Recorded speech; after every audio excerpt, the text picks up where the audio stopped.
Now, after the recent assassination of the Unitedhealthcare CEO, I've seen a few people pointing out on Twitter that Shinzo Abe was trending once again. I think it's worth asking why this is and why people think it's worth mentioning Shinzo Abe in this context. Well, the fact of it is this, it's quite simply that there's some similarity between the two cases that I think people may have observed.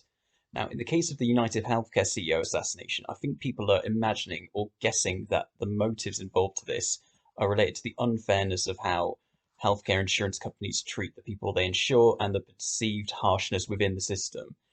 So basically, unhappiness with one institution or the system in general is the speculative motive. With Shinzo Abe's assassination, the motive for the assassin was also against a particular organization, in this case, the Unification Church, who he had a grievance with for taking donations and the heavy financial impact that had on his family. And by extension, this grievance extended to Abe, who he felt was tied to promoting the church. Now, what was the reaction in both cases? In the case of the Unitedhealthcare CEO, to put it lightly, people have not been sympathetic, I think is the kindest way I could put it. They're not sympathetic overly to what happened to the CEO.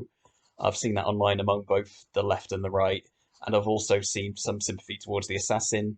I think in the case of the Unitedhealthcare CEO, all people know about him in general is that he's powerful within the insurance industry, and their opinion about him is tied to that and what they think about American healthcare insurance. One of the few people to speak out against this opinion, I believe, is Ben Shapiro, who got heavily voted on his own page for this. I think that speaks to the frustration that people are feeling.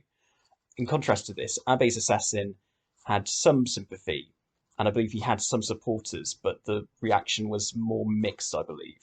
I think that's because it was a prime minister, a politician in Shinzo Abe, who was in power for a long time, and he received a lot of sympathy from people, including myself, who felt that was quite a sad thing to happen to him. I think the key difference there is that he was Japan's longest serving prime minister, and so people had long established impressions of him personally. Now, has this changed anything?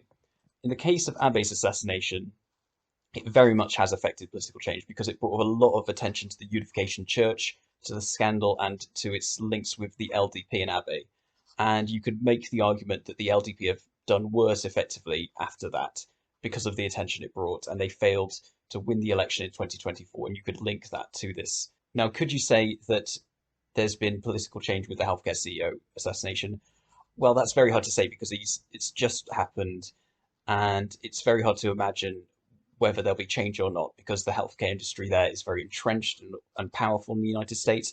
And there's been a lot of pressure for reform over the years, but not much has happened. That's been quite slow coming.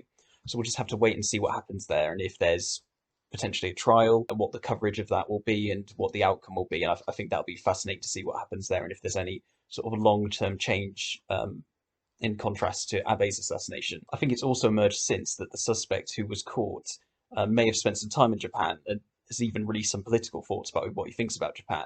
So it's quite possible that he was aware about what happened to Shinzo Abe, although I don't know if he said anything specifically about it publicly.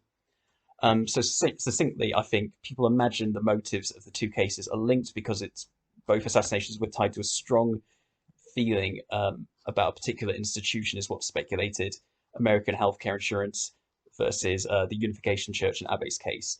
And so it was tied up in their views about those institutions. It's the primary reason those cases have been linked.